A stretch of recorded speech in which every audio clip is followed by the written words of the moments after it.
In the autumn of 1781, the most powerful empire on earth walked straight into a trap and never saw it coming. For 6 grueling years, the American Revolution had dragged on in blood, exhaustion, and doubt. The Continental Army had survived smallpox, starvation, and mutiny. George Washington had lost more battles than he had won. The British, commanding the greatest military force of the age, fully expected the rebellion to collapse under its own weight. They were wrong, because Washington was about to execute one of the most audacious strategic deceptions in the history of warfare. In the summer of 1781, British General Charles Cornwallis had marched his army into Yorktown, Virginia, a small tobacco port on the tip of a peninsula surrounded on 3 sides by water. He believed it was a defensible stronghold. It was, in fact, a killing ground. Cornwallis had positioned himself at the end of a dead-end road, and he didn't know it yet.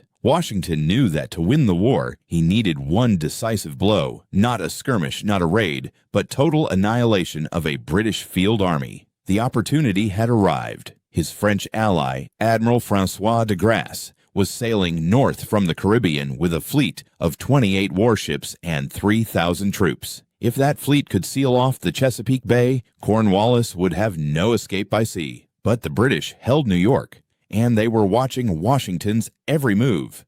So Washington lied to them. He ordered fake dispatches to be written and allowed them to fall into British hands. He built decoy camps.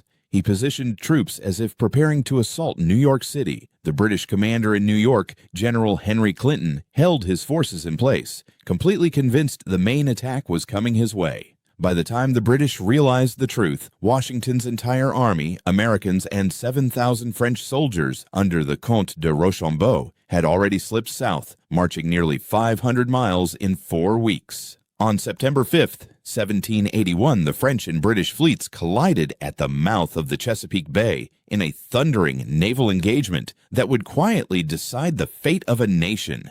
The Battle of the Chesapeake lasted less than 2 hours, but its consequences would echo for centuries. The British fleet was battered, driven off, and forced to retreat to New York for repairs. De Grasse's ships now controlled the bay. The door to Cornwallis had slammed shut. By late September, nearly 17,000 Allied troops had encircled Yorktown. Cornwallis sent desperate messages to Clinton in New York, begging for reinforcements. Clinton promised relief. The ships were being readied. Help was coming. It never arrived. The Allied siege was methodical and merciless. Trenches were dug closer and closer to the British earthworks. On the night of October 14th, 2 critical British fortifications, Redoubts 9 and 10, were stormed simultaneously in the darkness, with bayonets only, no gunfire, to preserve the element of surprise. Redoubt 10 fell to American troops commanded by a young lieutenant colonel named Alexander Hamilton in under 10 minutes. By morning, Allied cannons were close enough to reduce the entire British position to rubble.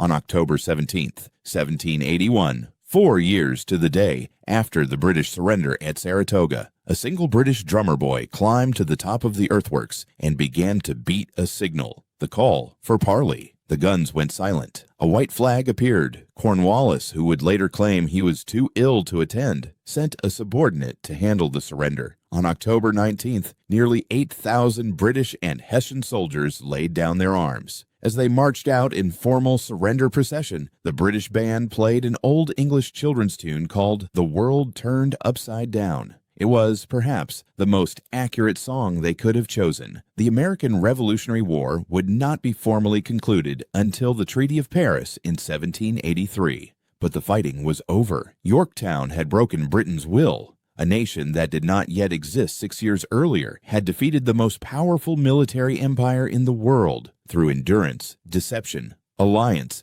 and one perfectly executed trap. And the world has never been quite the same since.